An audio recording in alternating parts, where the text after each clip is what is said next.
Good morning, everyone. I think it's 9:30, so I think we can start.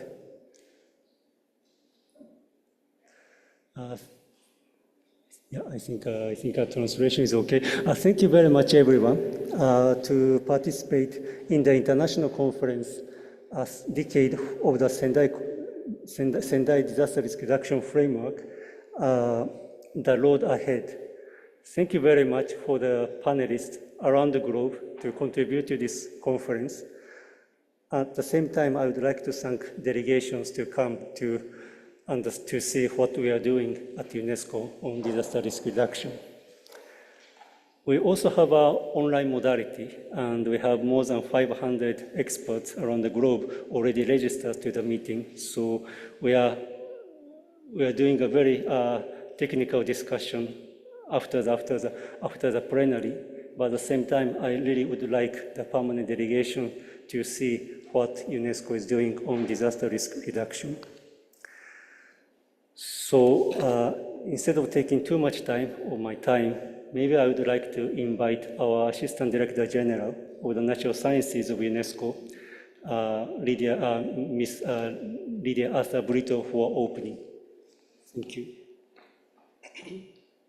Thank you, Soichiro, and good morning to everyone here in room 2, but also online. It's a great pleasure indeed to be here.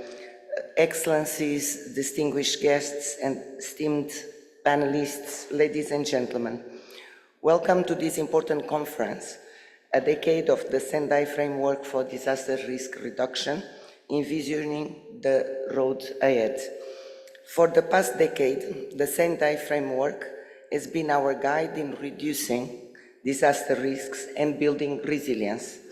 Today, we are here not just to reflect on our achievements, but to plan for the future. As the risks grow more complex, we need to charter a new path forward. I want to thank all our partners for their unwavering support throughout this journey.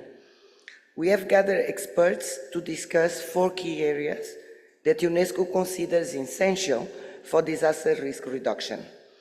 I'd like to thank the speakers at the following plenary who are very instrumental to our disaster risk reduction program. To Japan, represented by His Excellency Ambassador Kano, we thank you for being a key partner. Your financial and technical support has been vital. We are especially grateful for your generous contribution to the new emergency funds for the natural science sector. This will help us deploy scientific experts quickly to disaster-stricken areas. Your support strengthens our multi-sectoral response, integrating science, education, and culture. To Brazil, represented by Madame Suleiman, we appreciate your leadership with the G20. UNESCO is proud to work with you on the nature-based solutions, one of the priority areas of the Disaster Risk Reduction Working Group. To the European Union, represented by Madame Andrezova, we thank you for your continuing partnership. The European Union's support for initiatives like the Albatross project in Africa is crucial. This project, launched in 2023, uses nature-based solutions to enhance climate adaptation in 5 African countries. To Mr. Panda from the UN Office for Disaster Risk Reduction, we appreciate your efforts in coordinating disaster risk reduction across the UN system. Your leadership has brought together diverse stakeholders, reinforcing global efforts towards disaster resilience. Excellencies, ladies and gentlemen, natural hazards are on the rise. The annual economic loss from disasters have increased from 7 billion in the 1990s to 170 billion in the 20s plus. Through early warning systems and other measures have helped to reduce mortality, the number of people affected by disasters is still growing. In 2023, 184 million people were exposed to sudden onset hazards, an 8.6 rise since 2014. The midterm review of the Sendai framework reaffirmed global commitments to disaster risk reduction. This milestone gives us a chance to reflect on our progress and evaluate the challenge we still face.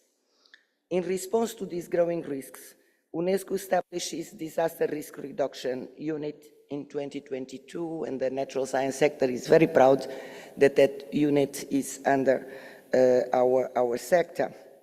This unit coordinates efforts across sectors and field offices. UNESCO is at the forefront of piloting innovative solutions, particularly in Africa and small island development states.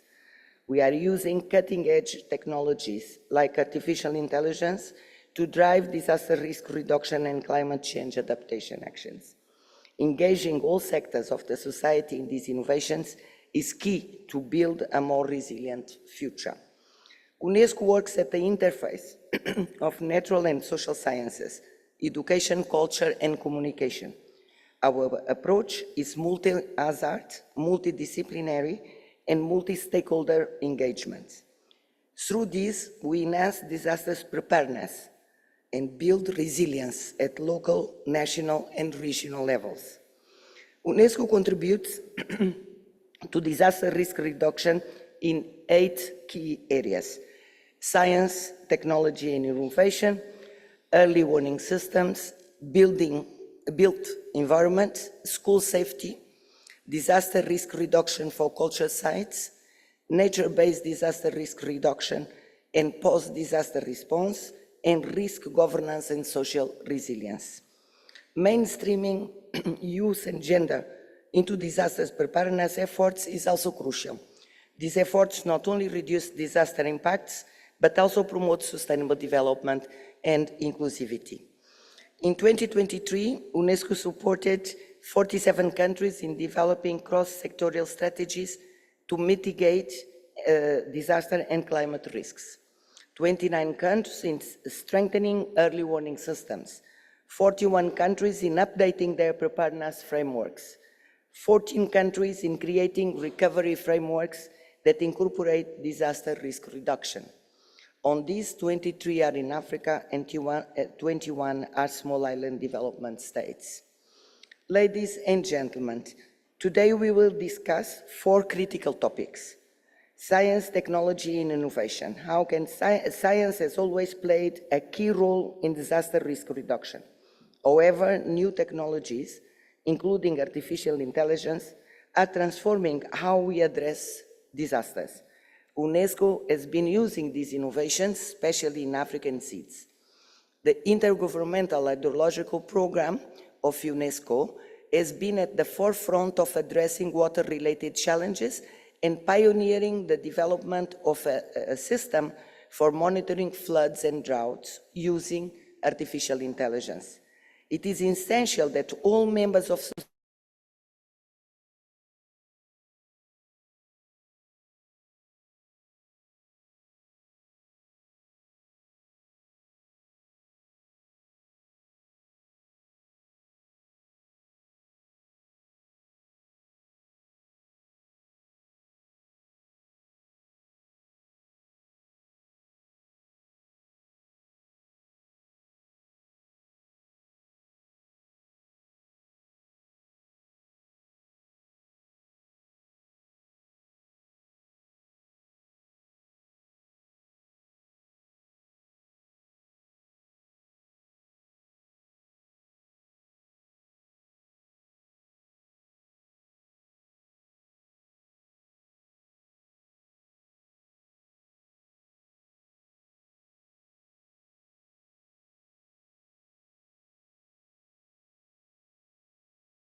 And we hope we will do more on prevention, and that's why UNESCO brought all of you here today.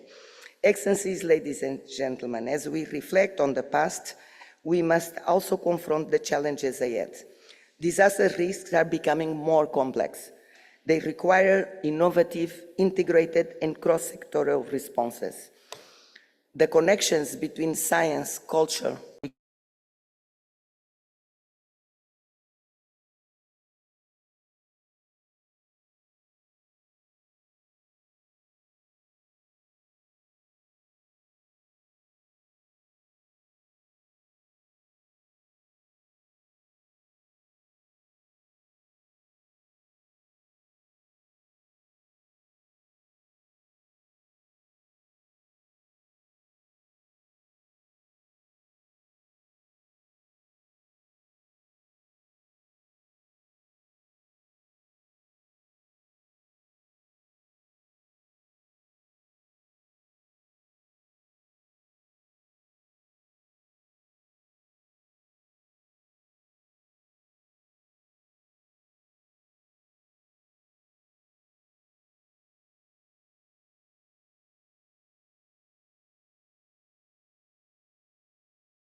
Here are examples of how we have upgraded our response to earthquakes in the last decade. Drawing on the lessons learned from the Great Hanshin Awaji earthquake that hit Western Japan in 1995, we have introduced various kinds of early warning systems for earthquakes. In the Great East Japan earthquake that occurred off the coast of northeast Japan in 2011, early warning system in place slowed down and stopped safely the Shinkansen or bullet train in the region. We have also built a nationwide system to alert people on earthquake by using breaking news on TV and mobile phones. In the case of the Great East Japan earthquake, there were relatively few victims of house or building collapses caused by the earthquake. However, many people were drowned by tsunami caused by the earthquake. Based on the lessons learned, we've been taking measures such as relocating residential areas to higher ground, installing evacuation buildings, and providing education to raise awareness of the dangers of tsunamis. These measures helped to mitigate the damage to some extent in January this year, when a large-scale earthquake hit Noto Peninsula in northern coast of central Japan and also caused tsunamis. Other challenges were highlighted, however, such as disruption of main road network that delayed distribution of relief supplies. Other than earthquakes and tsunamis, we now frequently observe other types of natural disasters caused by extreme weather. In recent months, record-breaking windstorms and rainfall by large typhoons have had far-reaching impacts on many parts of the world, including Japan, such as river flooding, bridge collapses, landslides, and power outages. Japan also has suffered from these damages, even though we have taken precautionary measures by raising the level of weather warnings and systematically suspending public transportation operations. Most recently, the areas that have suffered from earthquakes in Noto Peninsula earlier this year, as I mentioned, were also damaged again by heavy rains.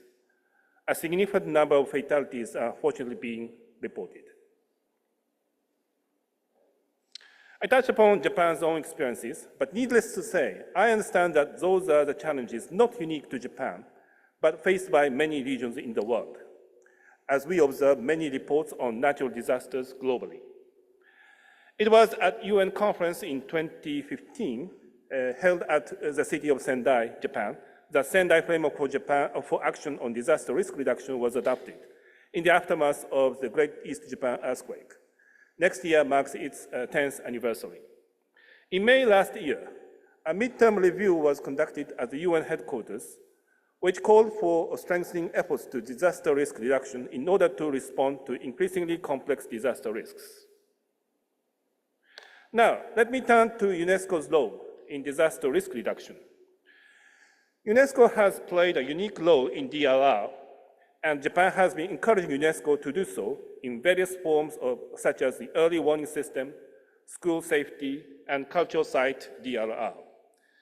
This year, we have made financial commitment to support a couple of programs related to DRR out of our voluntary contributions. First, we will contribute to a newly established emergency fund on the natural sciences, as ADG just mentioned. Second, we will support an initiative to utilize the experiences of the IOC and Japan for establishing early warning system in Pacific and Caribbean seas. Third, we will also support UNESCO's program for conservation and protection of cultural heritage sites, such as Mohenjo-daro in Pakistan and Gore Island in Senegal. To conclude, here are my expectations for UNESCO. UNESCO has already done many achievements in DRR, but it could and should do more. We wish UNESCO to strengthen its efforts and proactively implement cross-sectoral initiatives, fully utilizing the existing DRR unit mechanism and the new emergency fund. Our proposed draft decision for the upcoming board intends to enable UNESCO to meet our expectations, as well as encouraging more like-minded countries to engage in DRR through UNESCO in various ways, such as funding, dispatching experts, and sharing experiences. We hope that the draft decision will receive support from many member states and be adopted by consensus. Disasters occur just when we've forgotten about them. An early 20th century Japanese scientist and essayist, Terada Torahiko, once said this phrase, which has become a maxim very familiar to Japanese. So let us not forget painful lessons from past disasters, and let us work together, including through UNESCO, other relevant organizations and stakeholders, to share lessons learned from the past and enhance our resilience in the future. Thank you for your attention.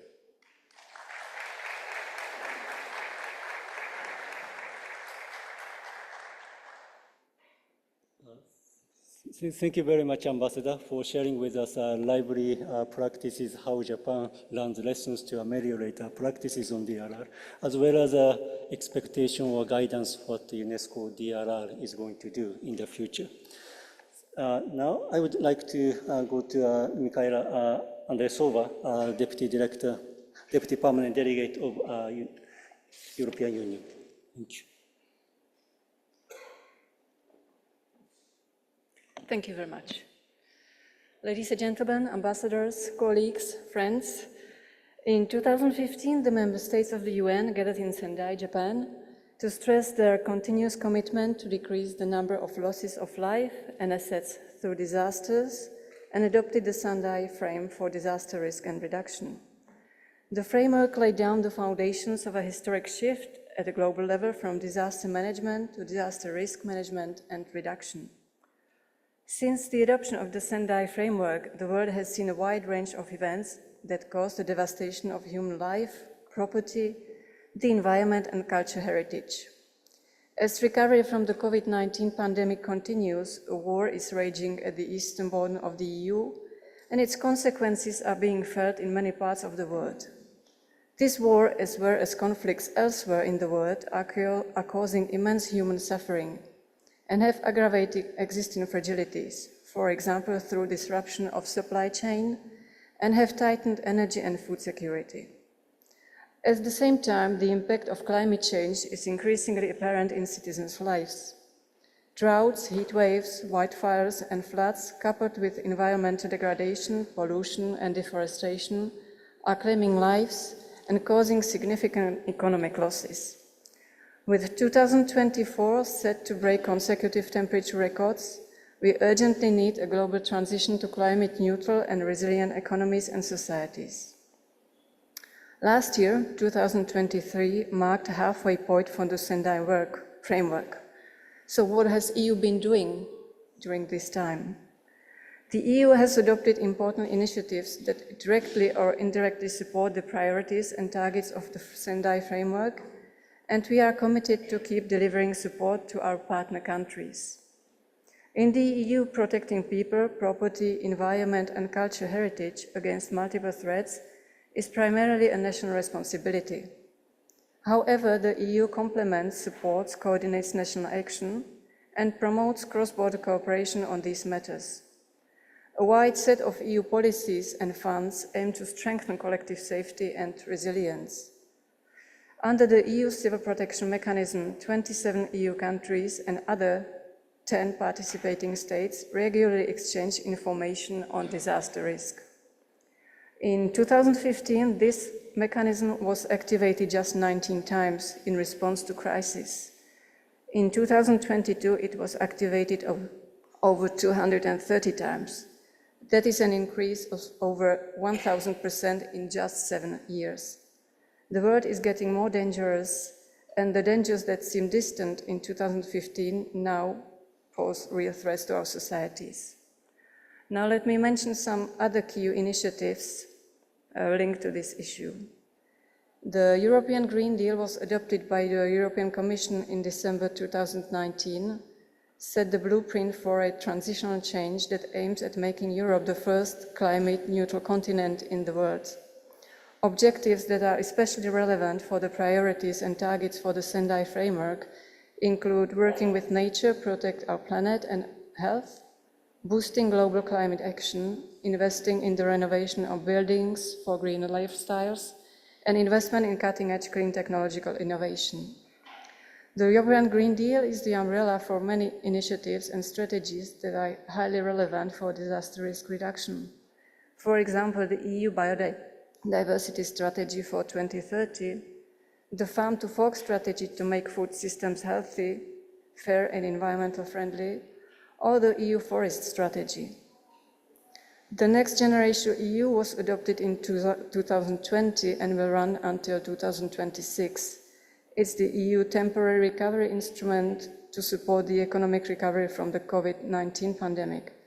It supports, for example, actions to improve water quality in rivers and seas, reduce waste and plastic litter, plant trees, and make farming more environmentally friendly. More recently, in 2023, the Commission adopted the communication European Union Disaster Resilience Goals that set out 5 strategic areas where EU member states and the Commission need to work together to increase Europe's overall resilience. The EU and its member states are the world's largest provider of public climate finance, amounting to 28.5 billion in 2022, 54% of which was spent on climate adaptation or dual-purpose mitigation and adaptation projects. In this regard, our cooperation with partner countries and our interventions align as well with the UN Secretary-General Early Warning for All initiative to cover every person on Earth with early warnings by the end of 2027.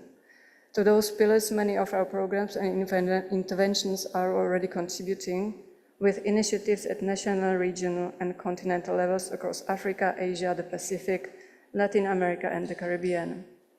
Some other concrete programs, for example, the Copernicus, which is the EU's Earth observation program that provides monitoring information and alert systems with a global scale that can be fully accessed anywhere in the world at no cost for end users.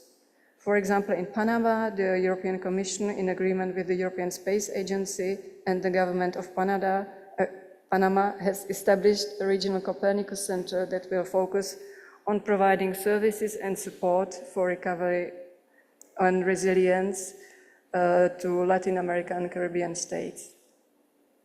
We support the integration of the private sector in the risk reduction and recovery effort, also through strengthening existing infrastructure, as well as through delivering demand-driven support in improving disaster risk governance and recovery capacities.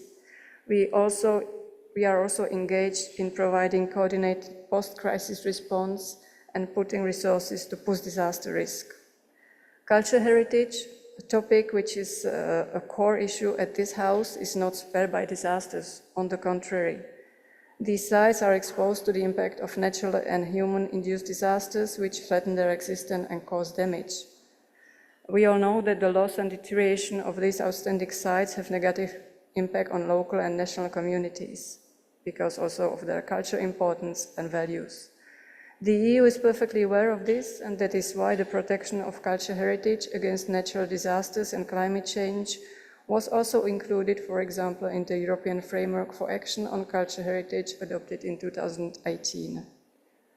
In the UNESCO context, the EU has been providing financial assistance to advance disaster risk through many programs. Let me cite, for example, the Operandum, which delivers tools and methods for the demonstration of nature-based solutions, or the Albatros projects, which was previously mentioned by the ADG. Also, for example, the Coastal Wave, which aims to strengthen the resilience of vulnerable coastal communities in Northeast Atlantic.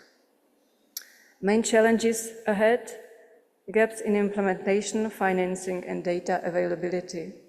The Sendai framework is delivering positive results, but the pace of implementation is not sufficient nor equal across countries. It is hindered by insufficient access to disaster data, risk knowledge, technology, and financing, as well as insufficient prioritization and action on disaster risk reduction, including through climate actions. The disasters are getting more complex, and to that we have to add the complexity of security threats. Possible ways out, more awareness and political focus. We can also seize the opportunities to leverage technology, including satellite-based technologies, such as the forthcoming Galileo early warning satellite service, which is planned for next year, 2025, artificial intelligence, big data, and more. 2030 is only a few years away. We must continue to work together. The future relies on it. Thank you very much.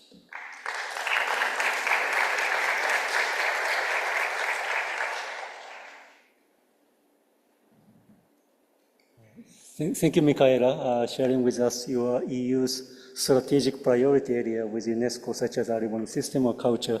But at the same time, thank you for sharing with us your concrete projects, like in Panama, etc. And also, I personally visited this information sharing centers in Brussels about this civil protection. It was amazing center. And thank you very much. I think your colleague will be in the sessions for talk more about this.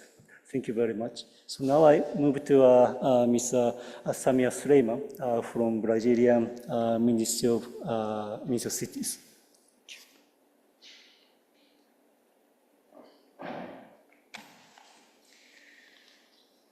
Ladies and gentlemen, good morning. I'm here representing the Ministry of Cities of Brazil, as well as the current Brazilian presidents of the G20 Disaster Risk Reduction Working Group. I would like to thank you, Lydia Brito and UNESCO, for the invitation and the opportunity of being part of this important initiative to examine, debate, and exchange views of the road ahead for the Sendai framework as an issue that is central in what Brazil is trying to achieve with the G20 Disaster Risk Reduction Working Group. Let me also express our gratitude to all that offered support and help on the Rio Grande do Sul floods.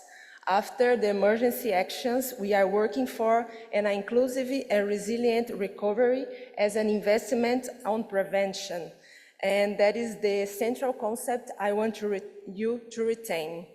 And the Brazilian President, Luiz Inácio Lula da Silva, proposed a task force for a global alliance against hunger and poverty as main goal of the G20 under Brazilian President. Our President reinforced that yesterday on his speech on the opening session of the G20 ministerial meeting in New York for establishing a global alliance to raise resources and knowledge for implementation of public policies and social technologies that are proven to be effective in reducing hunger and poverty around the world. And this is the guide and the central tenet of the G20 Disaster Risk Reduction Working Group. This group was created last year under the G20 India presidents that defined 5 priorities. 1, universal coverage of early warning system. 2, disaster and climate resilience infrastructure. 3, financial frameworks for disaster risk reduction. 4, disaster recovery, rehabilitation, and reconstruction. And 5, nature-based solution and ecosystems-based approach for disaster risk reduction. This year, under the Brazilian presidency, we propose a new main and transversal priority for this working group, addressing inequality for reduced vulnerability of at-risk communities. This is not just an additional priority, but a lens through which to examine our actions and commitments across the disaster risk management cycle. Inequality is a key risk factor worsening disaster impacts, especially for people in vulnerable situations that are disproportionately impacted by disasters and face barriers to recover, deepening inequalities. To this perverse cycle, we must now add the deepening climate crisis and their effects, which also have more severe and perverse impacts on the poorest. That's why, in the Brazilian context and in the developing countries at large, we must recognize environment racism and climate injustice and address actions related to our commitments under the Sendai framework to eradicate poverty and hunger, invest on resilient infrastructure in vulnerable and informal settlements, increase meaningful participation in the creation of inclusive and risk-informed policies, and empower people in vulnerable situations. Prioritizing people and territories at risk is one step that demands participatory and inclusive strategies by co-creation and co-construction for a technical community analysis of the reality and the definition of local priorities demands. In Brazil, and in the G20 Disaster Risk Reduction Working Group, we committed to implement inclusive all of a society approach that foster partnership and collaboration across sectors, with a particular emphasis on engaging local communities and people in vulnerable situations.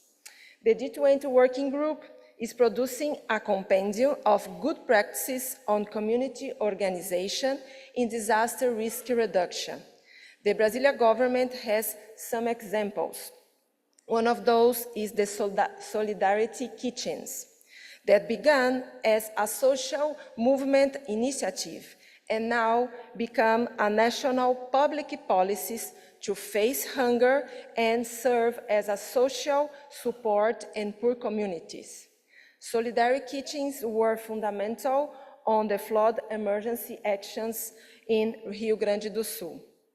At the Ministry of City that I'm representing here, we are developing different actions about that. One of that is community risk plans, land urbanization, and a popular initiatives award to recognize and foster empowering people in vulnerable situations. These policies will be part of the G20 Compendium on Community Organization in Disaster Risk Reduction.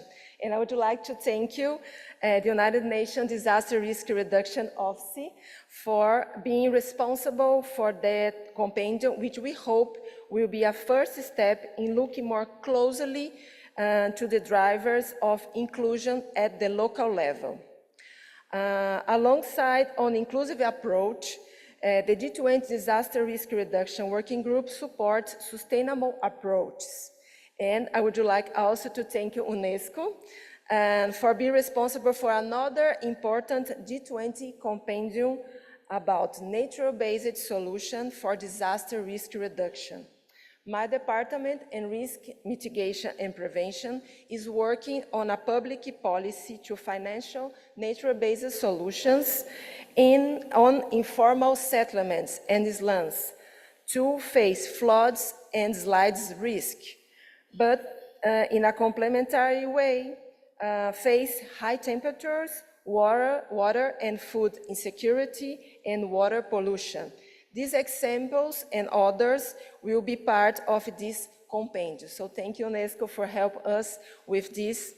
And all these compendiums will be present at the ministerial meeting of G20 Disaster Risk Reduction Working Group on 1st November, when we hope to sign a first G20 ministerial declaration on disaster risk reduction, focus exactly on the issue in front of us today, the road ahead for the Sendai framework.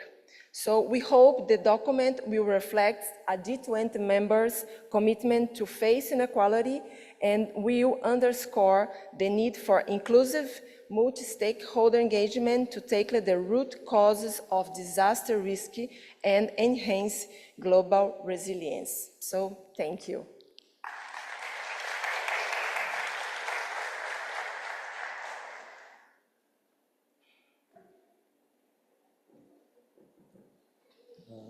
Thank you very much, Samia,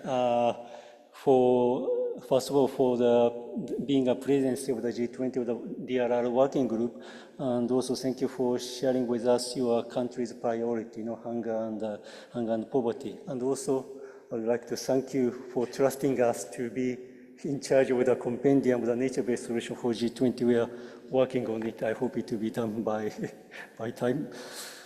Now, I would like to go to Mr. Abhilash Panda from UNDRR, Director of the Finance and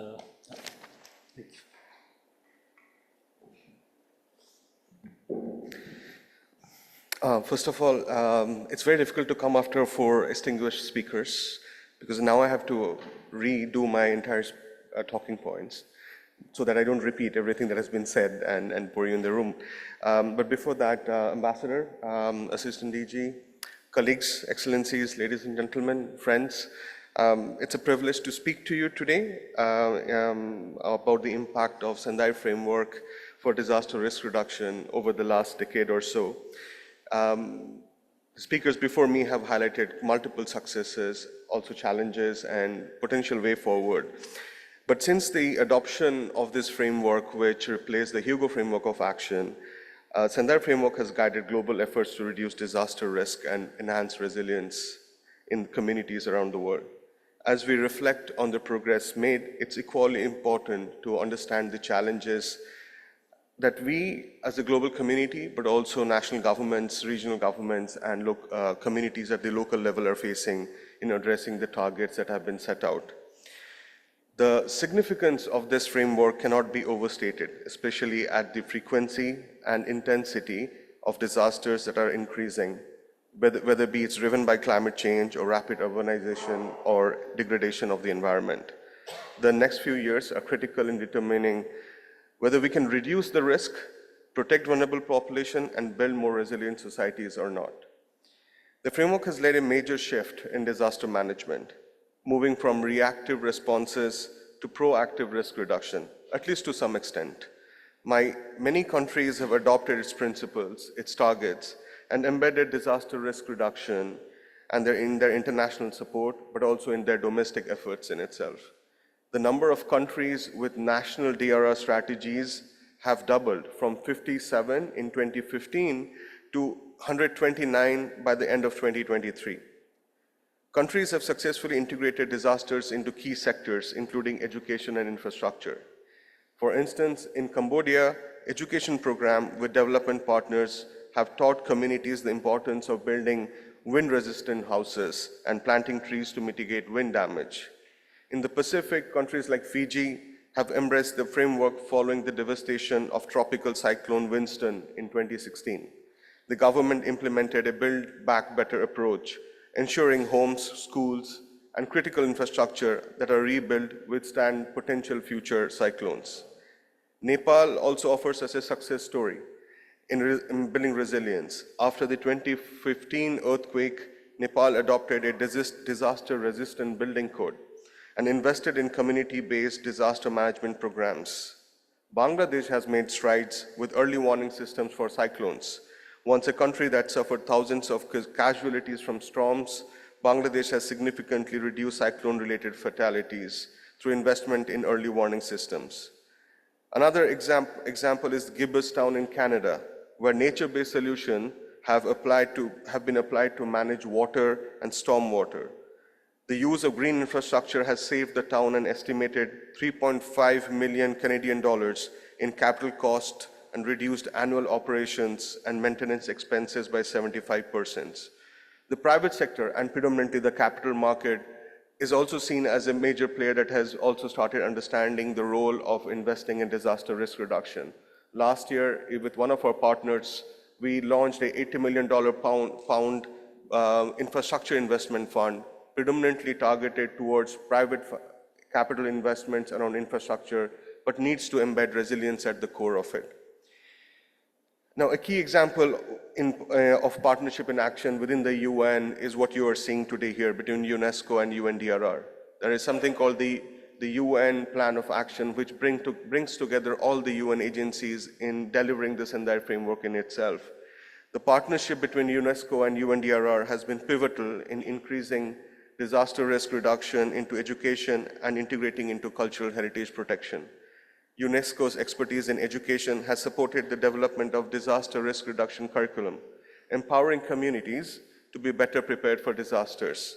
Together with UNDRR and UNESCO, we have worked in safeguarding cultural heritage from natural hazards, recognizing that preserving culture and history is an integral part of building resilient societies. The speaker before me mentioned about the G20. That's a testament in itself. When under Indonesia's presidency, when we approached on putting in place a working group which looks specifically into disaster risk reduction, was a welcome idea.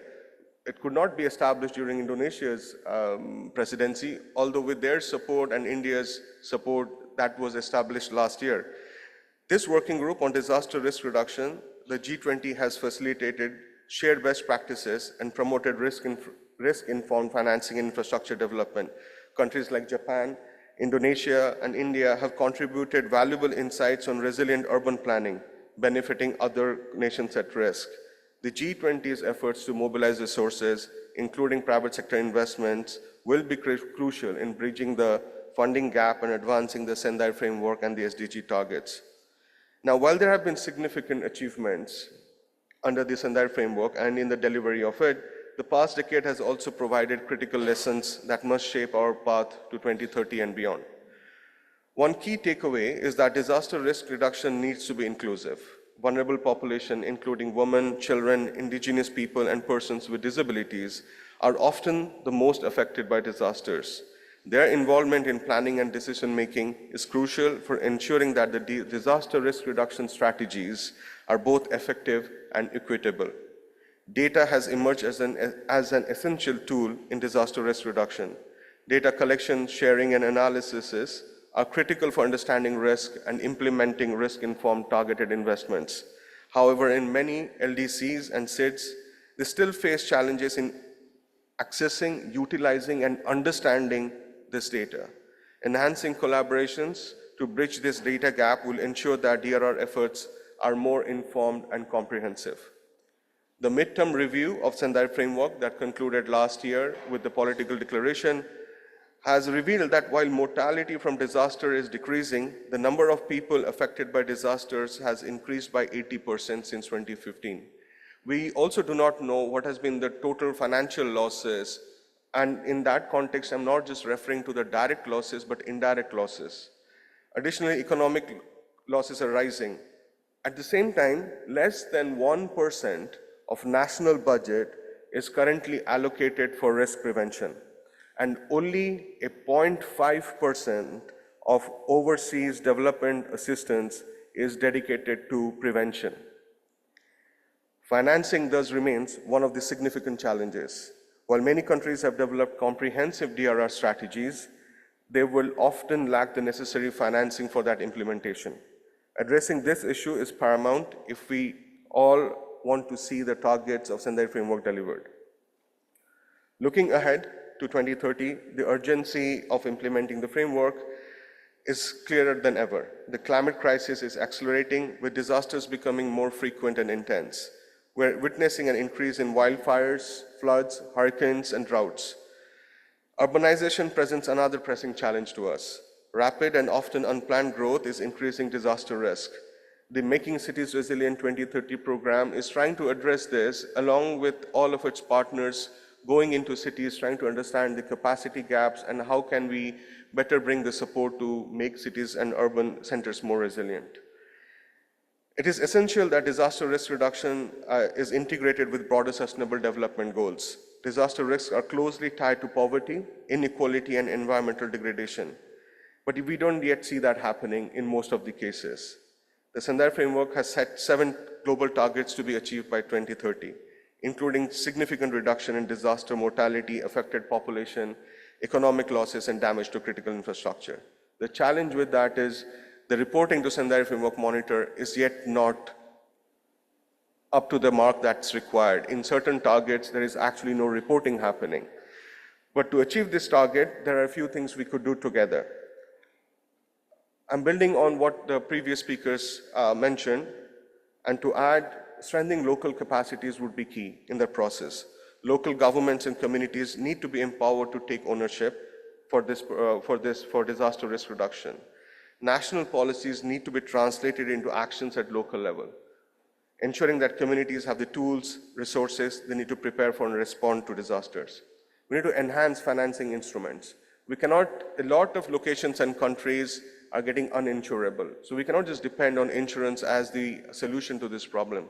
We need to not just get the central banks, the national finance ministries to look into this matter, but also get the capital market, particularly the institutional investors, to look at how they could finance disaster risk reduction. This will also require securing predictable and sustainable financing. The G20 effort could be an answer to some of these, but we need broader partnership, not just within the specific community, but engaging others. Early warning system, this has been mentioned by my esteemed speakers beforehand, and I will not dwell further to it, but that's going to be a lifesaver, and it is a lifesaver, and we need to make sure that there is an early warning for all. There is a coverage of universal coverage on it. The UNSG recently lodged a call for action on extreme heat and addressing extreme heat from that perspective. This is something that's affecting a lot of countries and cities and vulnerable population, and we need to bring and forge a partnership around addressing extreme heat from various perspectives itself. The Sendai framework has provided a comprehensive roadmap for disaster risk reduction, but as my previous speakers mentioned, the time is running out. We merely have another 6 years or less to see that it's implemented, actions are taken, and this would require continued collaboration, more investment and commitment for us to build a more resilient world. With that, I'll stop, and thank you again for listening to me.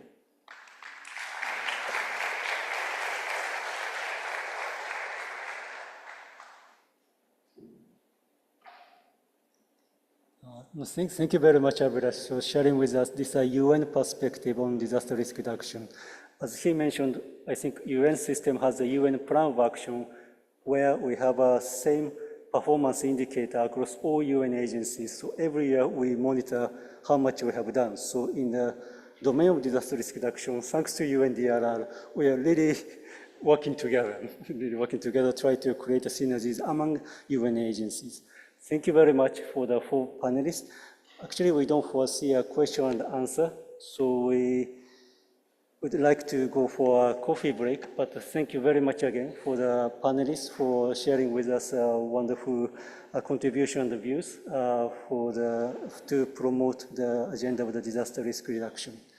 So we have a coffee break outside, and the next session will start from 10:50. So let's try to come back around 10:45 so that we can start nice and easy. Okay, so thank you very much. And also, I think you have a brochure of the conference. You see a QR code.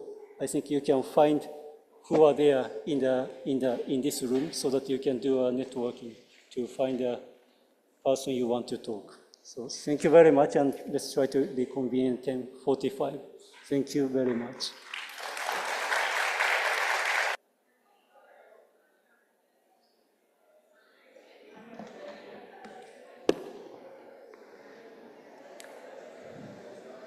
Hello.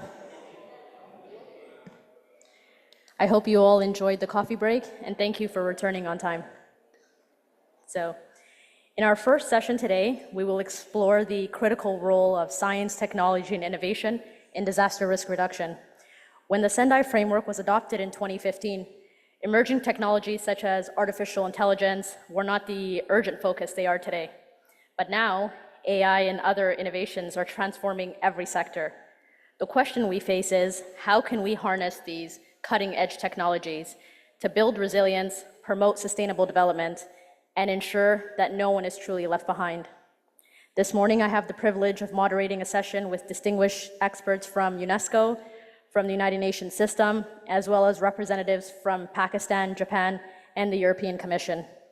Without further ado, I'd like to invite our esteemed panelists to join me on stage.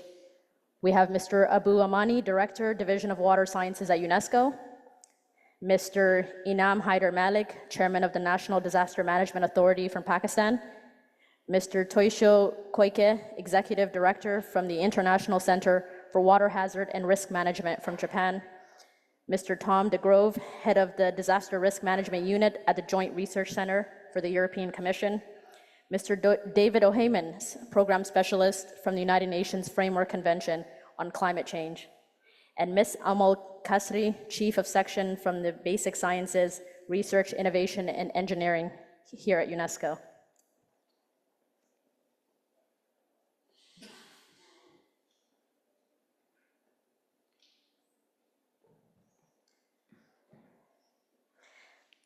So to start, Mr. Amani, please give us your overview of the innovative activities of your section. We know that the 9th phase has been adopted by member states of the Intergovernmental Hydrological Program. Thank you.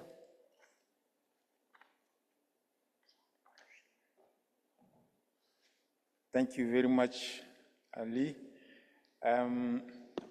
Good morning, Excellencies, ladies and gentlemen. This is giving me a great pleasure an opportunity to present briefly what we have been doing in terms of supporting member states and communities in building resilience vis-à-vis climate change and related water hazard which, as you know, are representing 90% of natural hazard.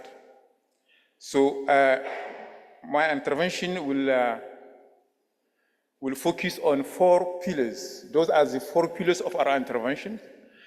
The first pillar is the pillar where we are asking the question, who are those vulnerable people vis-à-vis the hazard? And this is very important to identify who are at risk, people, infrastructure, communities, and also livelihoods. And what kind of measures we can put in place for prevention and protection. So this is the first part, understanding the hazard. The second pillar is on early warning systems. What kind of prediction monitoring can you put in place so that when we have the hazard, we can anticipate so that we can evacuate if needed to be, so that we can save lives and livelihoods. So this is very, very important pillar. The third pillar concerns building capacity. I heard about this during the last session. We need to build capacity at all levels. Capacity of communities, capacity of policymakers, and also capacity of experts. The fourth pillar, which is also, I heard about it during the previous discussion, is very important, is inclusiveness. How are we bringing communities, defining problem of them, providing solution with them, so that they can own the solution? Because we believe that owning the solution is an element of sustainability, of also building resilience. Now I'll go rapidly on each one of those pillars to share with you what we have been doing within IHP. And regarding the first pillar on understanding the hazard,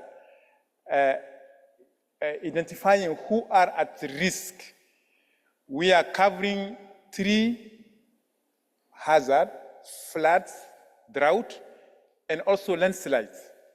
Here is there's an example of identifying those who are at risk in Zimbabwe. This is the eastern part of Zimbabwe, the highlands. During the recovery.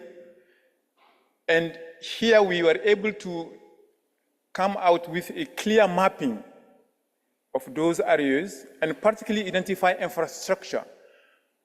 For example, schools, health facilities, roads, or those are very important infrastructure which need to be identified. So such kind of map of risk are critical. The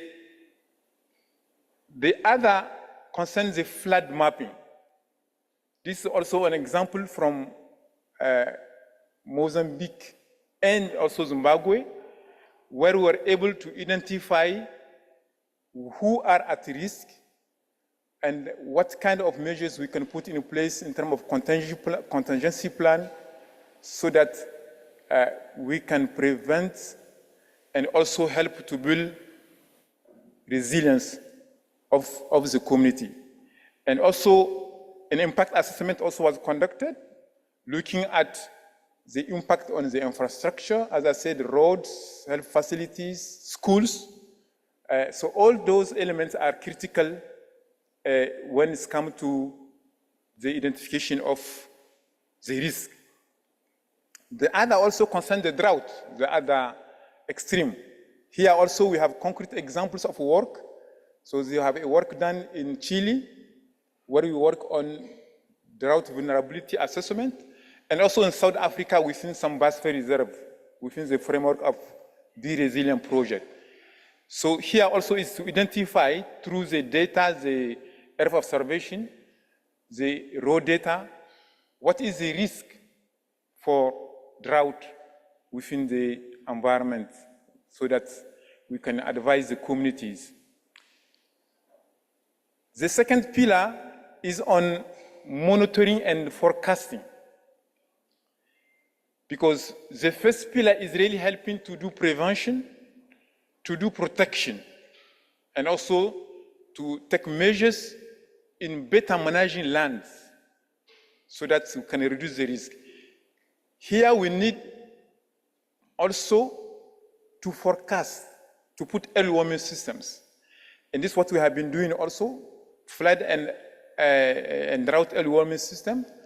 We have been doing it first at continental level, and then now we are doing it at national level. This is the example of in Africa.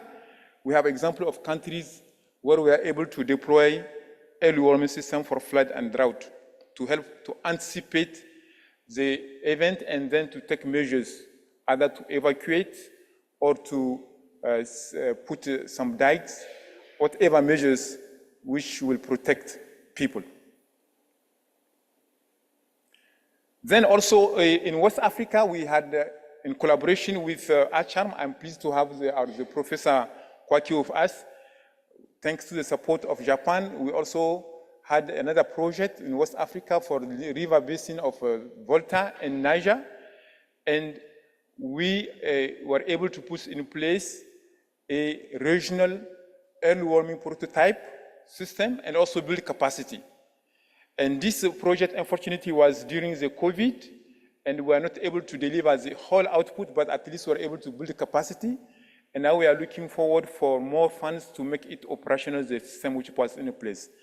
And we have a publication which I just published, and I want to thank Professor Kwake for all the effort on this one. Now, the third pillar, we need to build capacity, and this is very, very important. And from UNESCO side, we have an open learning platform where we are putting all our courses which are open access, we can have access to them, so that people can access to the training courses. So we have training courses on climate risk informed analysis, on early warnings, on what additional elements vis-a-vis the water management. We have a variety of courses. So this platform was able to benefit more than 30,000 people so far, and we are looking forward really to have more and more courses on that platform.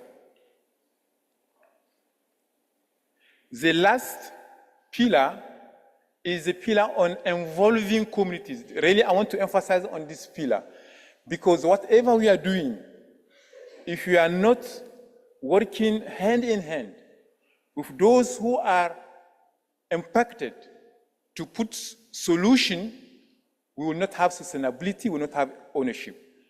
This is why our approach when it comes to going to the field is really to work closely with the community.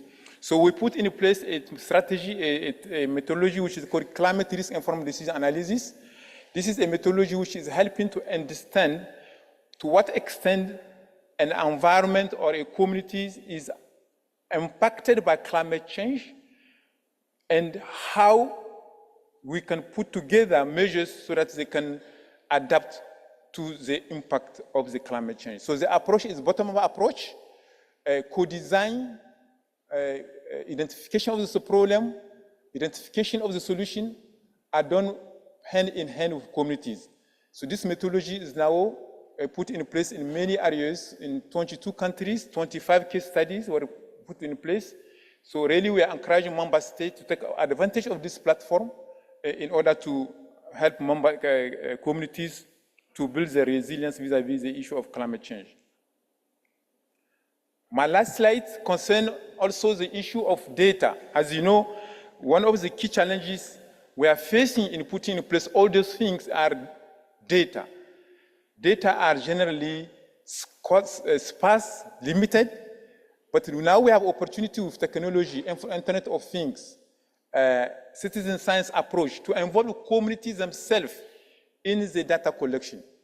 And this is an approach we have been using to improve our early warning system and to improve also our delivery for community early warning systems.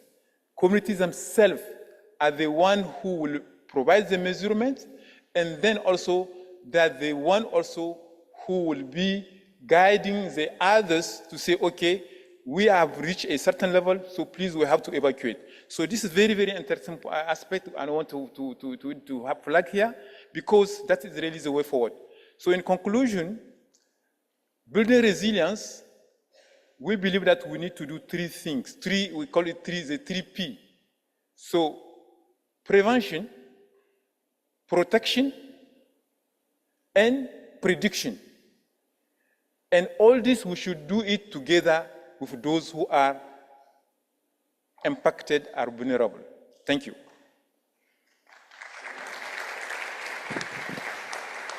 Thank you.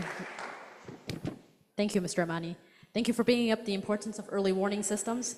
Saving lives and livelihoods is of the utmost importance in advancing disaster risk reduction efforts. UNESCO is proud to be part of the Early Warning System for All initiative. For our next panelist, Mr. Malik, please tell us about the innovative strategies Pakistan has used in this domain. Please, the floor is yours. Thank you.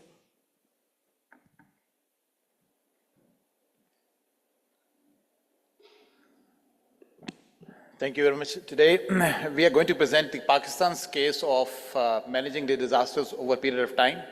And we would like to also shackle the conventional thoughts and I would say the policies, the recommendations which have been in place, but which have been also falling short of the requirements. We anticipate that while we are moving into the disasters and which are all over the place around the world, we should be looking at the technologies which are not only the disasters risk reduction modules, but they are also contributing towards the reduction of the impact of the disasters whenever they would occur. Now, we have simulated all of these contingencies of various ranges of the global temperature rises and its impact across the globe. But Pakistan has seen in the past that Pakistan being one of the most vulnerable countries to the climate change and the impacts of these disasters, which unfortunately challenge us around the year, and they are in the various intensities mode. Now, the technology is capable to not only clarify about the intensity or the impact, but it will also be able to validate the annual visitations of these disasters which come to our areas every month of the calendar year. And they would now be seen that what could be raised intensity or the duration of these disasters, which is more affected.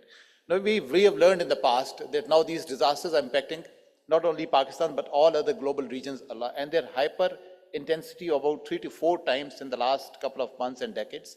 Now, it is important for us to see that technology can provide lots of dividends to become more safer from these impacts. Now, thereafter, we saw that in our last impact of floods of 2022, Pakistan has transformed its approach from erstwhile reactive to more proactive approach, and I will briefly explain the cardinals of that approach. Now, we understand that the rising global temperatures, the rising sea levels, and the melting of the glaciers, they all impact in the regions around the world in Pakistan. We are close to Karakoram Himalayan ranges, which is the third pole of the world, and the impact of the glaciated meltings in the past has also become very alarming. Now, here is the area where we are not only looking at the impact of the glacier melting, but we are also looking at the impact of the glacial snow melt in the region, which is housed to about 2 billion people around this. Next slide, please. Okay, this is a region where we are sharing Hindu Kush Himalayan region outfall snow with other 12 nations around the world. And it is 2 billion people impacted, and we have seen in the past that the melting or snow accumulation in those areas have reduced significantly. Now, minus 23% of the snow in Pakistan's region north, which is a source of the major rivers in Pakistan, and also the livelihood, food security, irrigation, agriculture, is all dependent upon it. In the past, we have seen that not only has snow, the reduced accumulation has been recorded, but also it has melted very fast. So this would then impact about the availability of waters for all the regions, not only Pakistan, but all the regions in the years to come. So, and how much of the water can be contained or sustained in the river system in the past. In the south, the coastal regions of Pakistan, like other regions in the world, they're also facing lots of seawater intrusions, where it is the seawater is getting mixed up with the fresh waters, and it is also challenging the futuristic agriculture and food security issues. So these are the areas where we need to find out that what all advancements can help. That technology can also provide lots of solutions to us. Now, the anticipatory actions, without that, I think that the recovery had been very slow, and we have found that this is the time that we need to go into the green zone of more proactive disaster system by knowing these disasters first and then having a capability to not only detect but also communicate that early warning to the people well in time. so as to we create a buffer time between us and the disasters, where we can do lots of anticipatory action, and then these anticipatory actions can enable our recovery and rehabilitation on a very fast mode.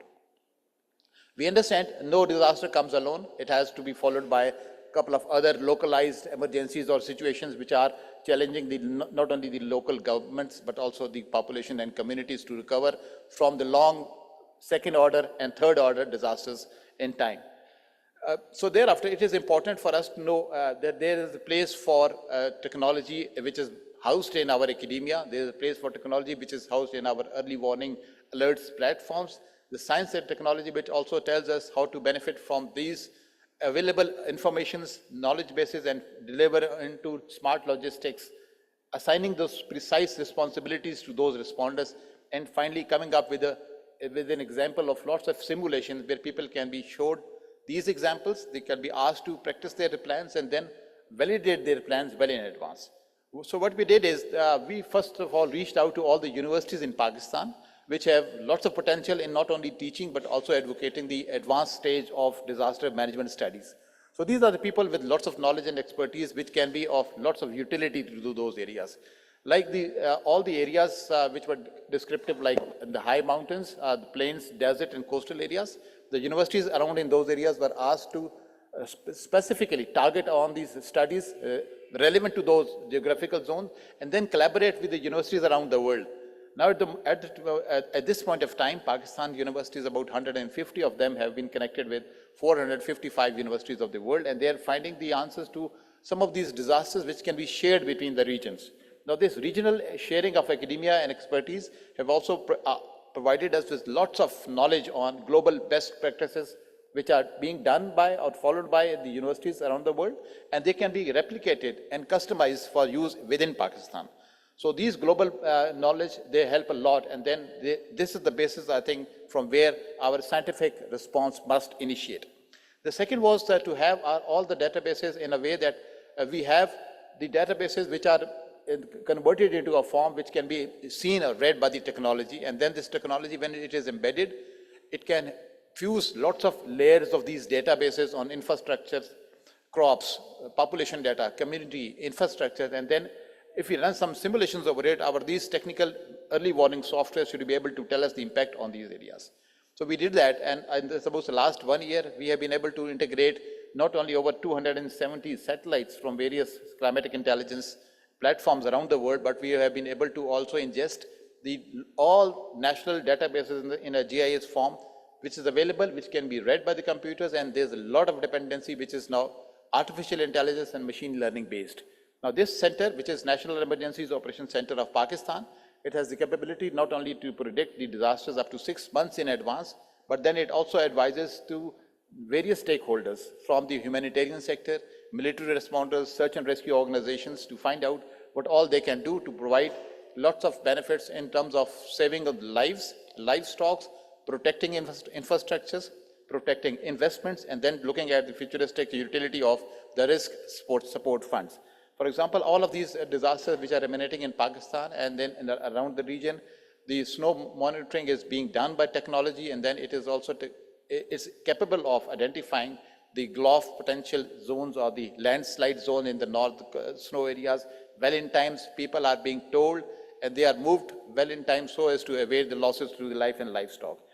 All the rivers in Pakistan have been mapped in a way that they have the areas identified where the rivers would spill over in case of low, medium, and high level floods, and who all the people who need to migrate or get themselves relocated. And similarly, the landslide area in the north, they have been mapped, and now the advanced early warnings are available for people to move for the purpose of travel, tourism, and investments in those areas. Food security was one of the areas where we found that every disaster takes a bunch of our food securities stocks every time.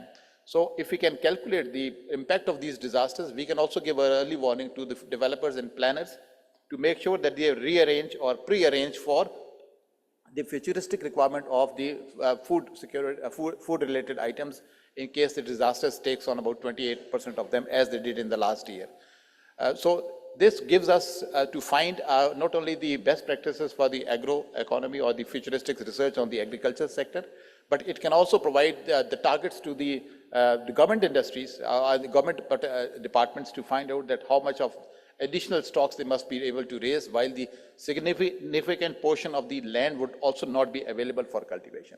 So that's the use of technology, but I guess this is the platform which has been put in use in the last 1.5 years in Pakistan, and this has provided lots of supportive guidance, not only to the principal responders like Pakistan government, the area governments, and the local law enforcement agencies responders, but also the support responders in the formats of our international organizations represented in Pakistan, the lots of, I would say, collage of international NGOs and other departments, including Pakistan diaspora, donors abroad, and everybody who can benefit from this information, and they can also participate. We understand that this technology, which is now housed in Pakistan's NEOC, has another version of having mobile, and different version of mobile NEOCs or even floating NEOCs, which can be parked onto our vessels, and they have been, they can be put to use, or like in aerial platforms, airborne, and then they can be also put to use in good monitoring and surveying of our disastrous areas, including forest fires and forest rescues.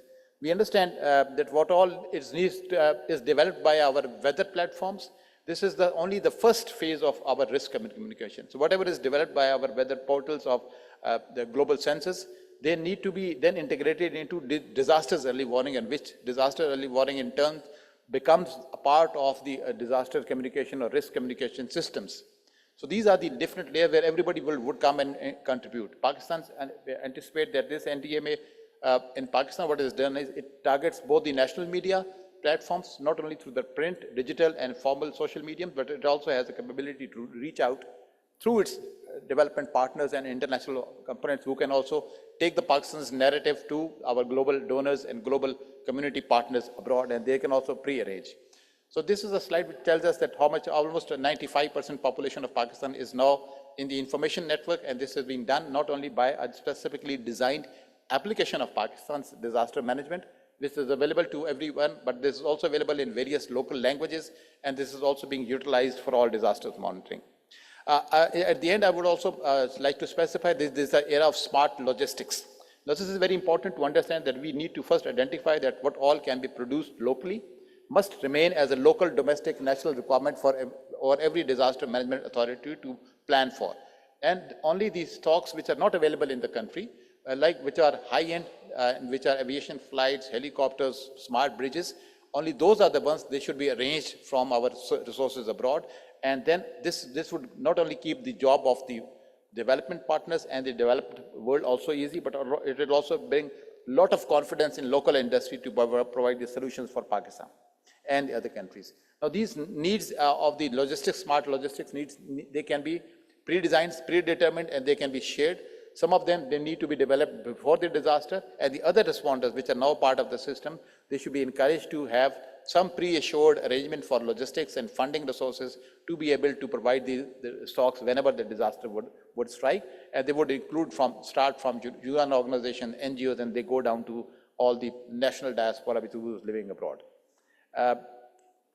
It would be important for not only the disasters managers to worry for the disaster, but also the regional and military organizations or the search and rescue organizations, they would need this type of support to come.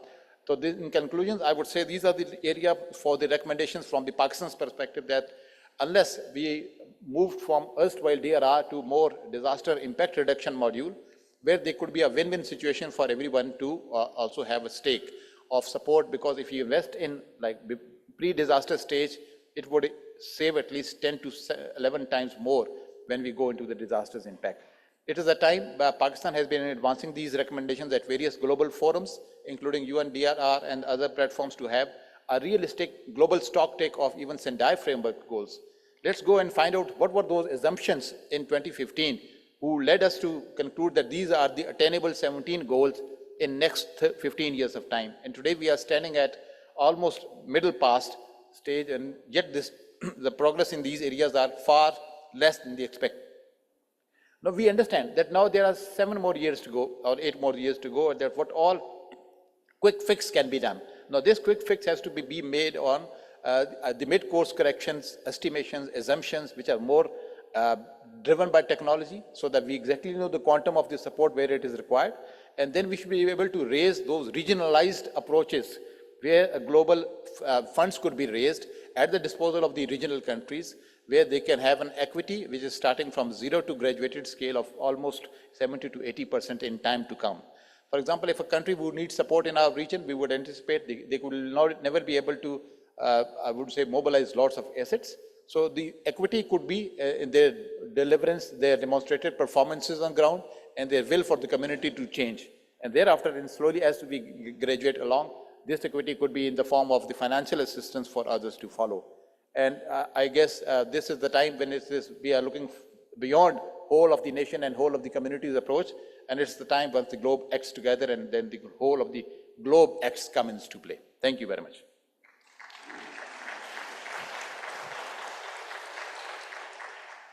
Thank you, Mr. Malik, and thank you for outlining the innovative practices Pakistan has implemented to address disaster risks in a world where disasters are occurring more frequently and with much more intensity. So for our next speaker, Mr. Koike, kindly tell us how iCharm leverages STI approaches. Thank you.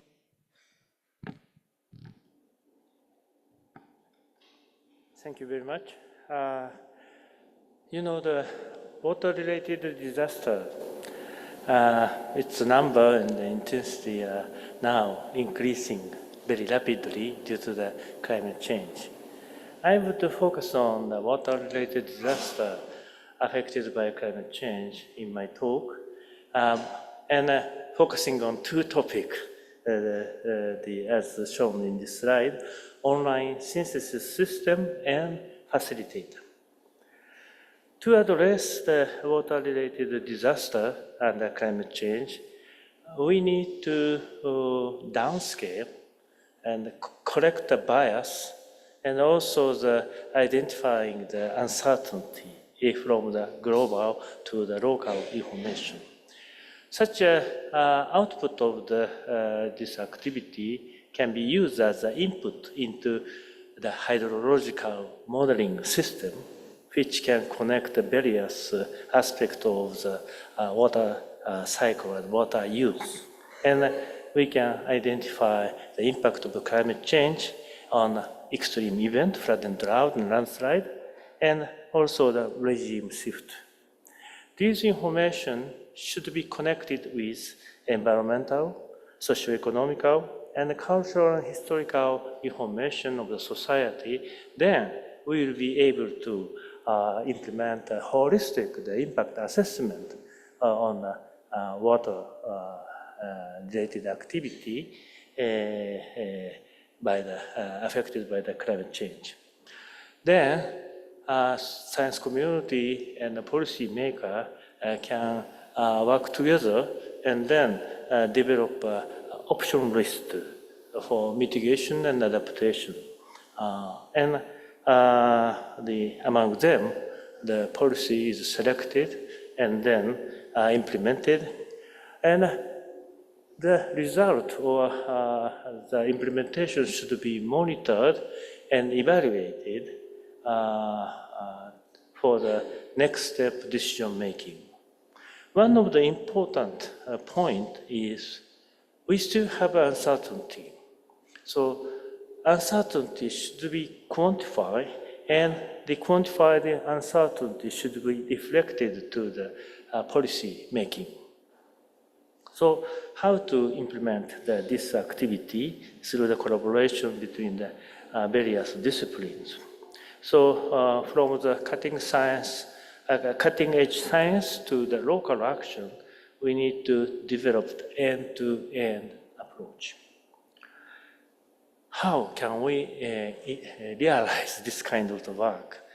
One is we need to integrate the knowledge, and also that should be done instantaneously also. So that's why we need a so-called online synthesis system. Even we have a very integrated scientific knowledge, it is very difficult to share the knowledge with society. We need a catalytic being who can make a bridge between the science community and society. That is a facilitator. This is not the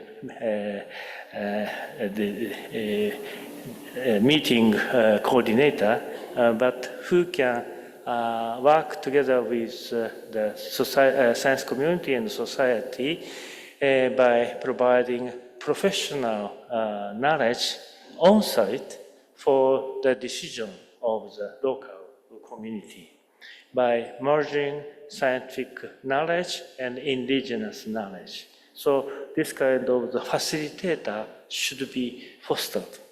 So this is a kind of the integrator. So we have been working together with the various science community to develop this system based on the data collection, and then by using the integrated model, we developed analysis and synthesis, and the result can be expressed by the map or information for easy understanding. So this is the online synthesis system, and data collection and the model integration part can be used or collaboratively developed by in cooperation with experts. But the output of this system, map or various information, should be passed to the society through the facilitator. So by using this system, we can also foster the facilitator to reduce disaster risk reduction. My previous speaker mentioned proactive, the solution we can define. So two examples I would introduce. The one is in the Philippines, Davao in Mindanao. In collaboration with the Davao city and the local community, we developed the flood early warning system and the climate change impact assessment system, online synthesis system. By using this system, we provide various lectures on the water-related disaster risk reduction, including the hands-on training material online. And provide the capacity building program to the people. So from the national and local government, NGO, academia, and even the media joined this system. They are now working as a facilitator in the community. And Director Abu Amani introduced our collaborative activity in Africa, Niger River Basin and the Volta River Basin. Actually, this project launched just the middle of the 2019.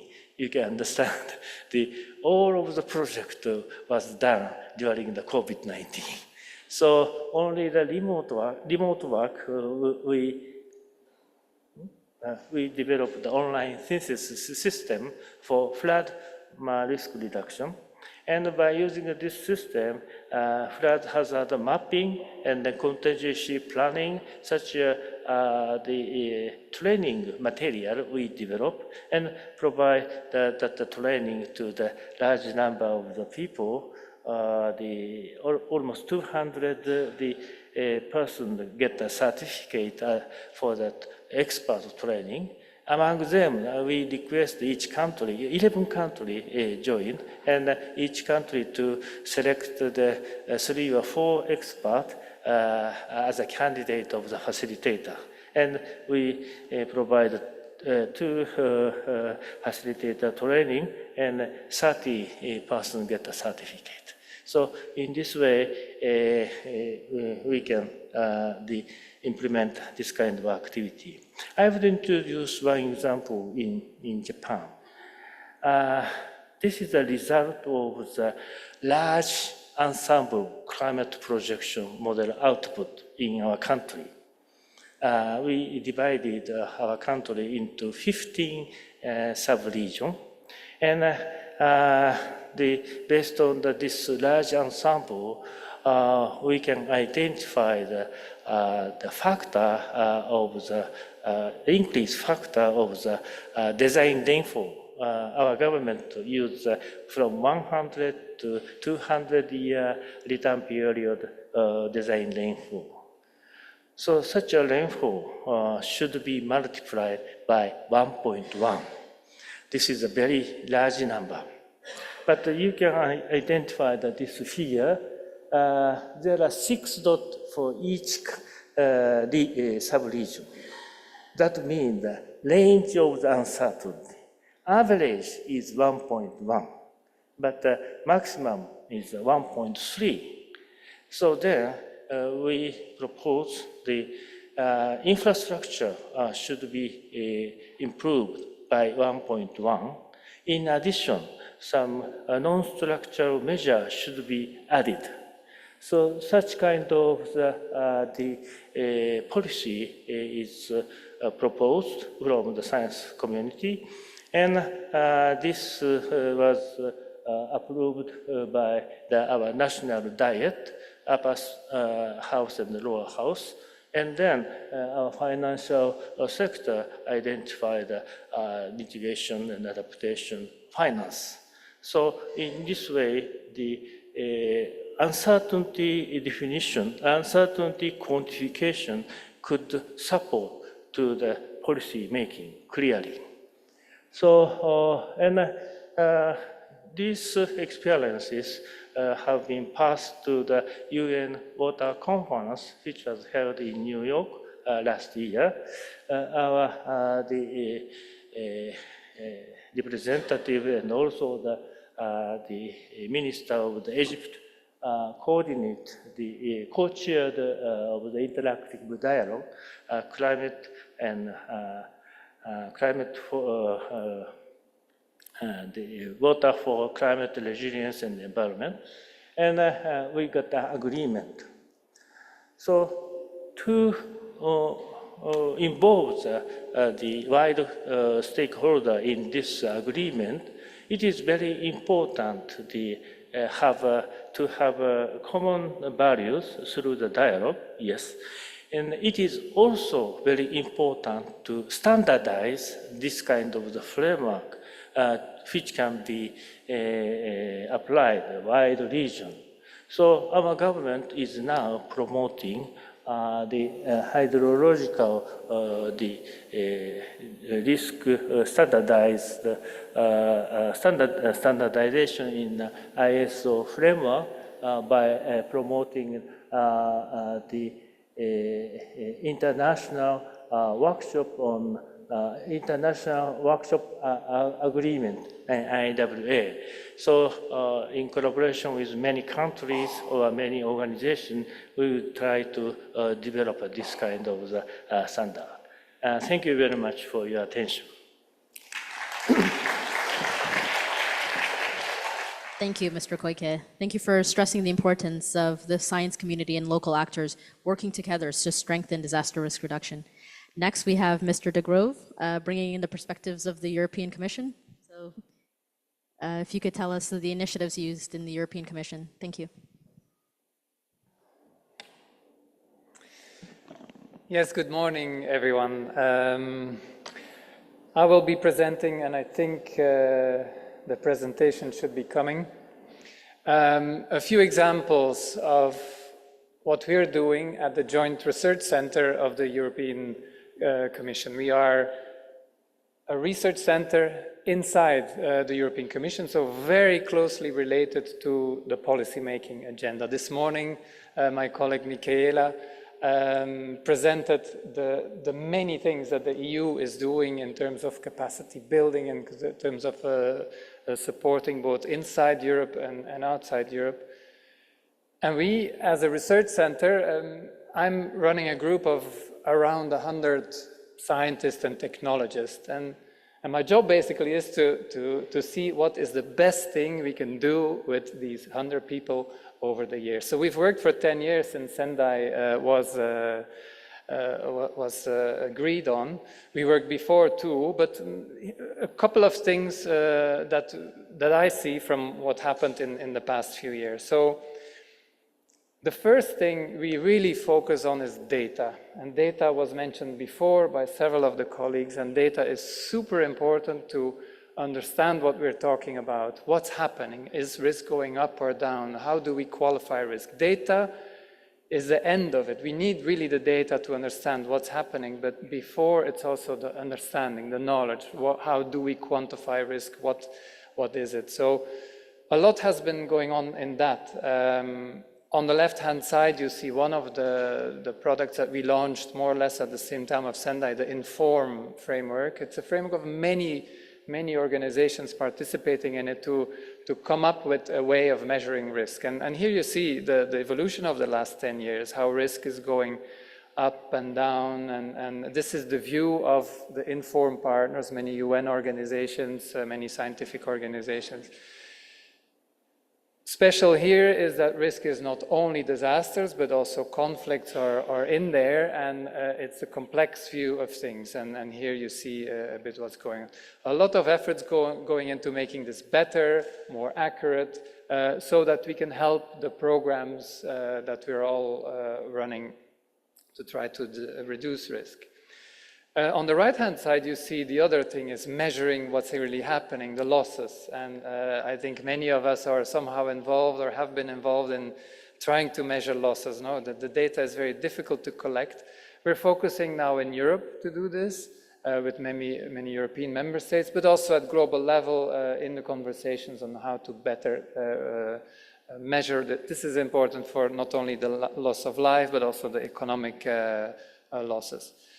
I mention this because data is actually also a science policy interface. And often it is, you know, how do we bring the science to policymakers? Well, by giving good data, by telling the story, the narrative with what's going on.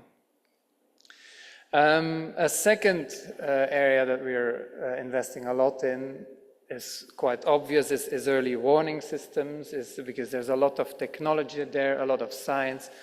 Very interdisciplinary. We have to see what we learn in floods, apply it for droughts or even for earthquakes or tsunamis. It's a very challenging domain at the scientific level, but also at the practitioner level. The impacts are systemic, so we have to look really systemically at what is going on. So earlier and better warnings, the last 10 years, we worked a lot on the Copernicus Emergency Management Service that was mentioned before. A big program, and a lot of money goes into there to have kind of an infrastructure, a global infrastructure that is available to all. The data is all open, and that gives at least a baseline image, a benchmark, so to say, of in certain areas, floods, droughts, wildfires, but also in the use of satellites to have situational awareness as soon as possible. Now, this is evolving constantly. We are a research center, so really putting a lot in that. We work with the Horizon Europe program at many universities on trying to get this in. But the important thing is it's used. Here you see an example of the recent floods in Eastern and Central Europe. This was one of the major events in Europe, a really big hydrological event. The warnings were out there, the information was available, it was delivered to member states. Member states have their own sovereignty and responsibilities, and this is all a system that works very well in coordination with the European Civil Protection System. AI is very important, of course, in the innovation. We work with the likes like Google and others on making each other's systems better. On the right-hand side, you see another one that is more for the international community, the Global Disaster Alert and Coordination System. There it's a lot on the impacts, impact-based systems. Can we trigger contingency plans? Can we trigger satellite acquisitions? Can we trigger decision support through a well-understood and simple message on all hazards? The last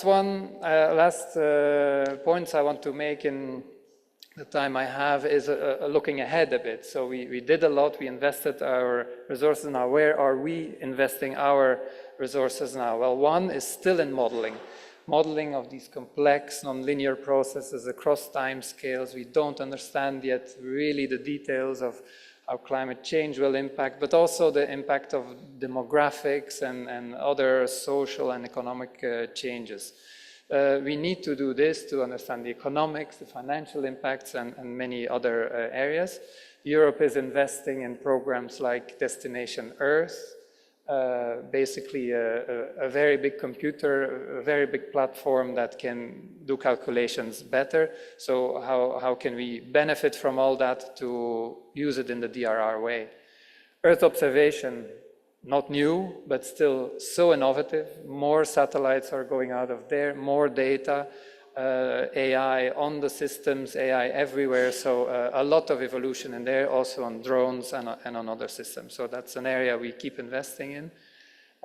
Capacity building, not only doing the thing, but reaching out, knowledge management. Foresight is important here too. Foresight is not the quantitative analytics, but more the qualitative talking to each other and imagining what could go wrong.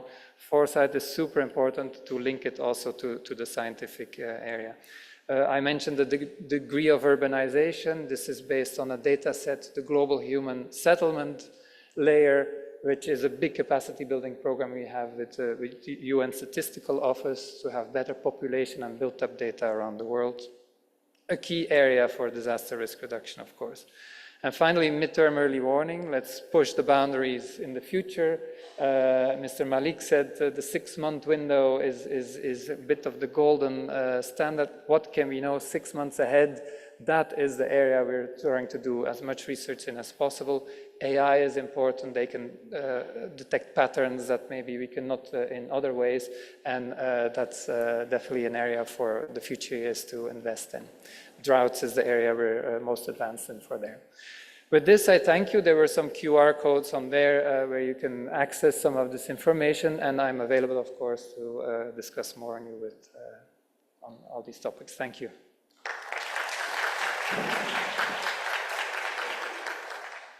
Thank you for reiterating the importance of data to see the trends and its importance. It's a critical element in understanding, responding to, and preventing disasters. So next we have Mr. O'Heyman. Kindly give us your inputs from UNFCCC.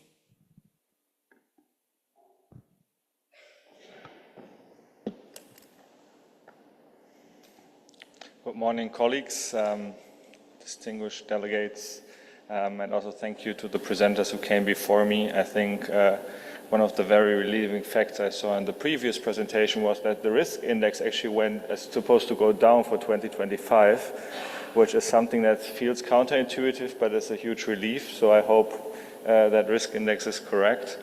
I'm talking today, and I think my presentation is coming up, about standards. So, and standards in a specific field. I think Tom also mentioned it before. Standards in the field of AI. And now you say, what is innovative about standards? I think here is a kind of a need that the global community has, or kind of a basic need to move along with whatever AI can offer, but in a way that is sustainable. So we have heard a lot today about all the worsening disasters globally, and about early warning as a key tool. And if you look at the adoption of early warning systems, I don't know if that's the absolute latest number, but it's a ballpark figure of about only 52% of developing countries that have measures with SIDS and LDCs, even less, with 46 and 39 respectively. So the temptation is of course big to fill these gaps with AI solutions, because those promise like kind of an easy answer to enhance efficiency, accuracy, timeliness, user-friendliness, and also to fill geographical gaps, right? There are, of course, risks associated with that. just to name one is the biases in data sets. I think we have heard from colleagues about the challenges of collecting good data, and so you will find that most of the models that you have currently, especially in artificial intelligence, are trained on more data sets from the global north, right, from wealthier nations, because the data is just more available. That, of course, can have downwards effects, trickling down effects, that you then have something that may not be applicable to the context that it's applied to. So if something is kind of trained on a model from, I don't know, Germany, somewhere in a completely different climatic zone, it may be providing false results in other contexts. So also the EU AI Act, for those who have maybe had a look at that one, categorizes the approach or the application of AI in early warning systems as a high risk.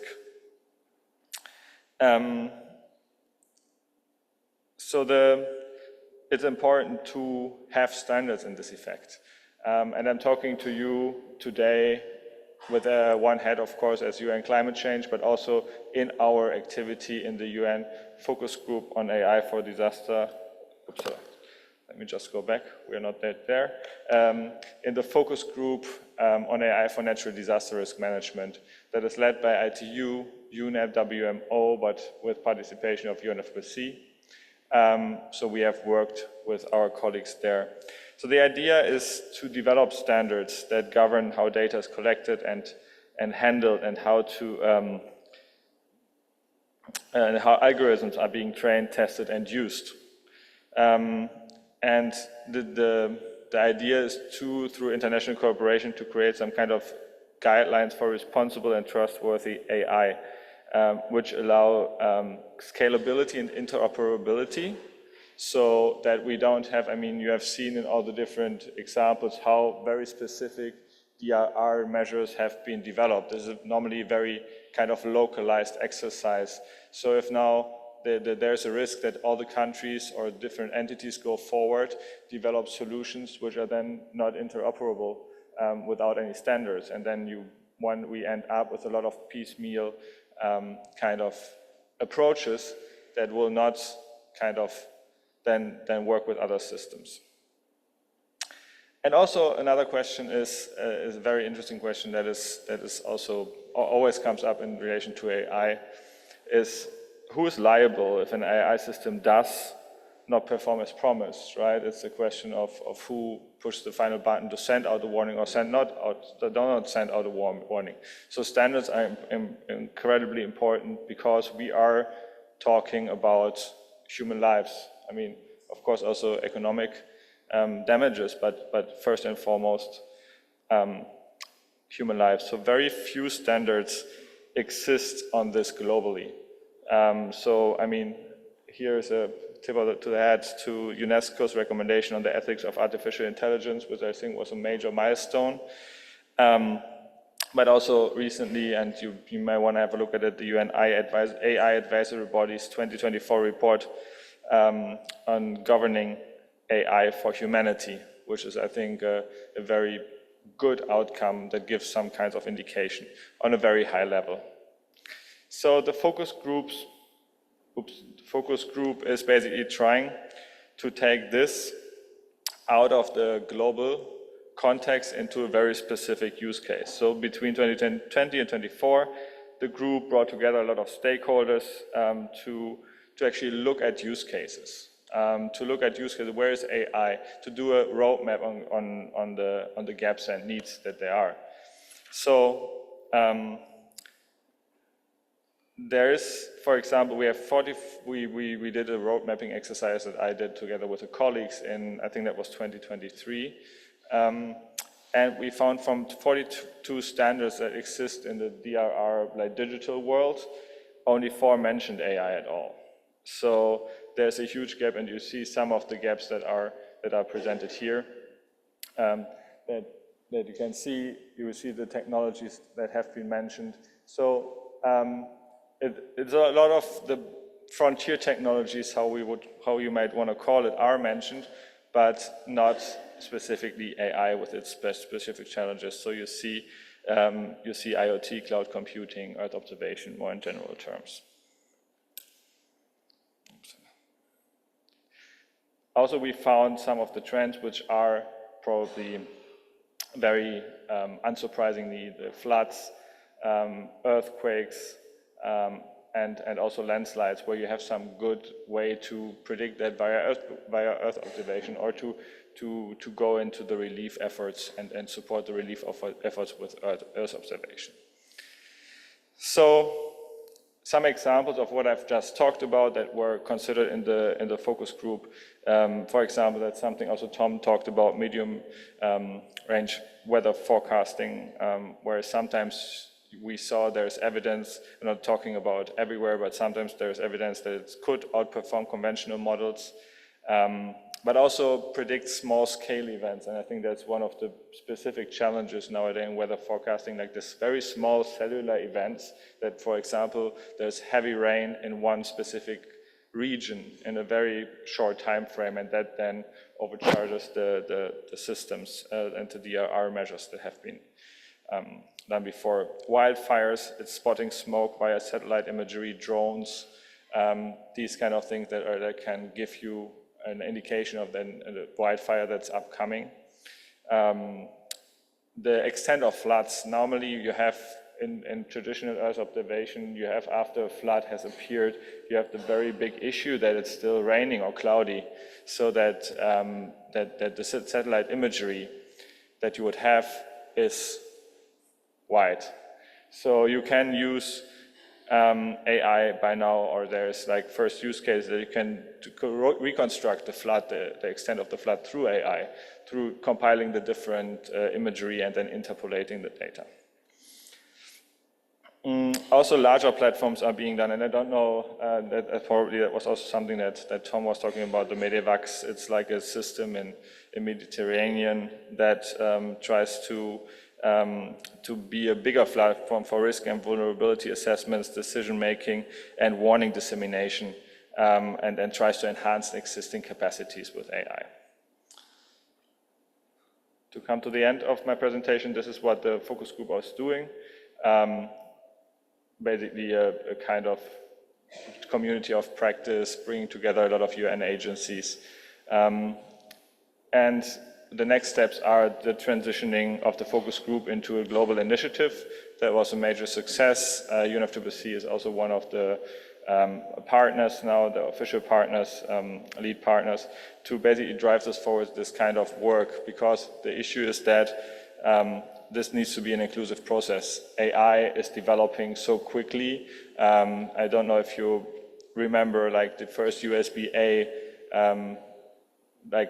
standard, and now we are at USB 3.0, where and in between that it was a 400% increase in data rate. So that's also the way that AI is developing. So we should not have standards that are prohibiting progress, but that are giving a good baseline. So this work is now transitioning into this global initiative. This is going to be kicked off in November, beginning of November, the work on that one. So it's still an open group. Before it was, so it can be joined by all colleagues who are interested. So if you're interested, approach me. Upsala. Oh, there was one last slide. Can I have that again? Yes, great, thanks. So the idea of this global initiative is to basically continue with this research and innovation part, and see also a little bit in the implementation. You see the one project that I just mentioned, the capacity building and sharing and education, and then to have a feedback loop with the standardization also. That is for me. Thank you. Feel free to approach me afterwards about this or any other matter related to climate change. And thanks to everyone.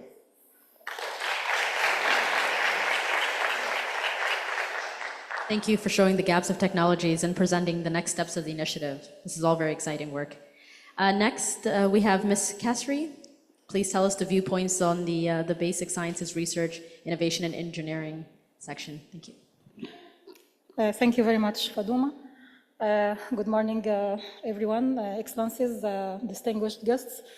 I would like to start by thanking and appreciating all the critical work that has been presented by the experts in disaster risk reduction And while the work that has been presented so far centered around the management of disaster risk reductions by all the experts here, my work my presentation will focus more on capacity building in the fields of basic sciences and engineering, and I'm going to show you why this is very crucial for disaster risk management. So, excuse me.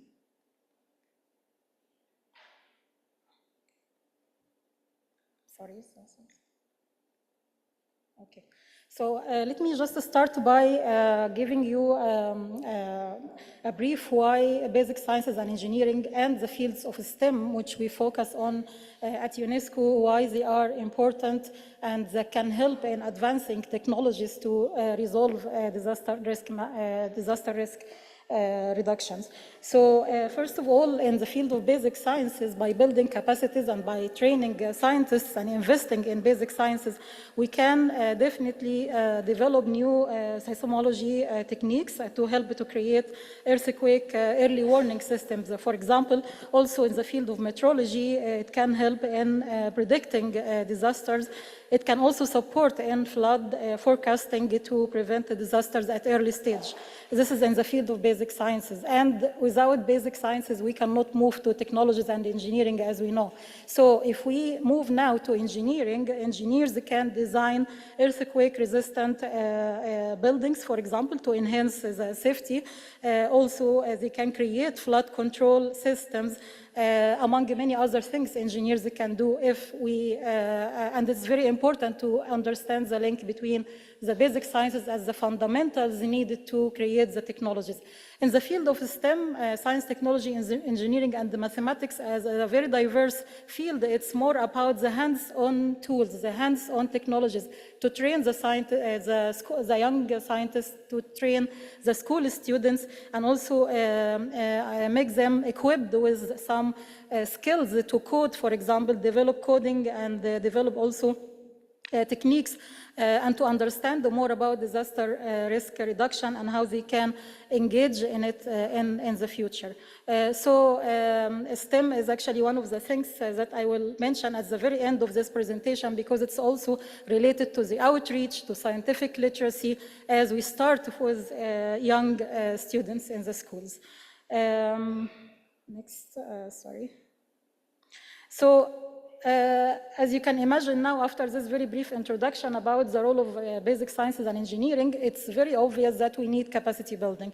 At UNESCO, capacity building is more one of our priorities, obviously, because it's one of our mandates to empower individuals and communities. So capacity building is one of the most important things we work on. And if I'm going to mention some examples of what we do regarding institutional capacity building, human capacity building, specifically in these three fields: basic sciences research, basic sciences engineering, and STEM.